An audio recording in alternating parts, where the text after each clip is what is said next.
Oh yes. Lord Mayor wetwogerera ali mu kibuga Nairobi agenda mu maaso n'okuba nti afuna obujjanjabi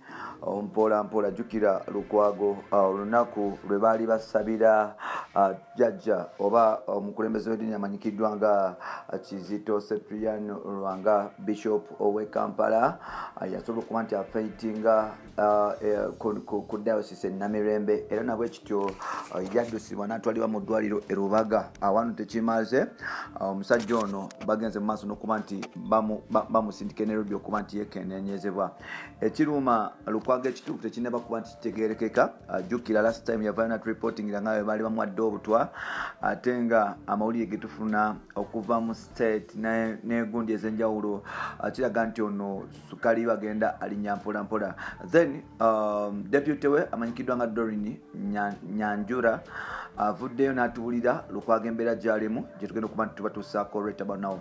Tukwaniriza nateera ku mukutu gwaffe omuganzi okumanyikiddwa nga Uganda Mukamuli amanya n'eddoboozi Ntambi Jimso Rich Boy Max Woody Junior webale kuba nti obeera nange webale kuba nti osubscribinga gwe yasubscribinga ate atanaba kuba nti osubscribinga nga mbake kaseera obeera nti osubscribinga nsobola kuba nti tutambula ffenna kyanaku nnyo nti omulodi w'e Kampala Lord Mayor Erias Lukwago nabwe kityo musajja wattu tasibewo yali ku mimwa gy'abantu Lukwago kiteebereza okuba nti oba oliawo alina obulwadde obulala nti we yali bagezako okuba nti basabira musajja mukulu amanyikiddwa nga Kizito Cyprian Lwanga Archbishop oba Bishop omugenzi we twogerera wali ku diocese Namirembe yava mu bantu n'atalatuka n'agwa era ng'oba oliawo abantu abasinga baali balowooza nti eyiye bagivunise nti oba oliawo obulamu bwe bugenze wano nno Lukwago yasobola okuba nti akuba oba adda engulu akuba ku matu n'agenda ku diocese Namirembe era nabwe kityo omusajja mukulu ono yagenda mu maaso n'okuba nti si Namirembe ne bamutwala mu ddwaliro e Rubaga era nabwe kityo gy'abadde ajjanjabirwa ebbanga lino lyonna naye twakitegeddeko nti yagenze Nairobi olunaku lwaleero bamututte Nairobi ali mugenda mu maaso n'okuba nti akolebwako okukeberebwa okw'enjawulo according to Doreen Doreen nga ye deputy we kuba Lord Mayor Nyanjura avudde n'atugamba nti ayogeddeko ne Lord Mayor ali mu mbeera nnungi according to ye njogeddeko ne Lord Mayor leero ali mu mbeera nnungi era nga ngenda kusaba bannakampala bonna n'oba Lord Mayor basobole okuba nti oba oliawo bagenda mu maaso n'okuba nti batusabira mpola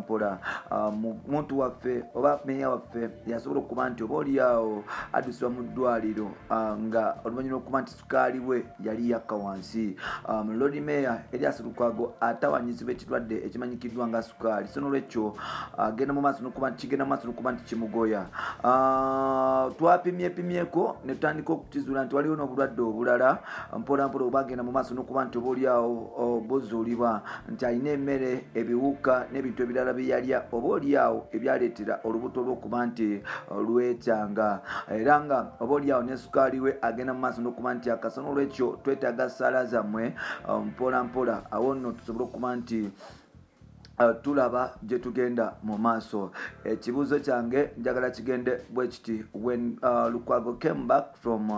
ng'akomyewo last time yavaayo n'ategeeza eggwanga nga bwe bamuwa obutwa era nga alina okukola yalina okufulumamu e Uganda agende e Nairobi bamujjanjabe obutwa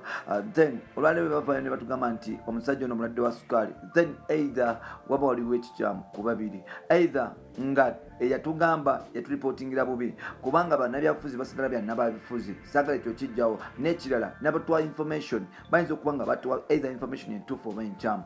Lukwago wetwogerera atawanyiza mu olubuto lumuluma nnyo era nga takyasobola kuba nti oliawo abeerawo obuzibu according ku basawo kiva ku bintu byalya enseenene simanya makyebyo simanya bikyebyo emmere eyo egenda mu maaso n'okuleeta obutwa oba chemicals mu mubiri nezigenda nga zookya olubuto lwe nezireetera obutwa okweyongera mu mubiri yansonga lwaki Lukwagalibwa ati according to the information abasawo gye bainterpretinze that is yes so kyekyo batugambye omuloodi ajja kuba nti adde engulu anytime from now era ngenda saba na Uganda tumuteeke mu ssaala abeere mu target tusobole okuba nti oba oliawo tumukola ki tumusabira awonere ddala bampita ntambi kimusabira kibaye Maxud Junior.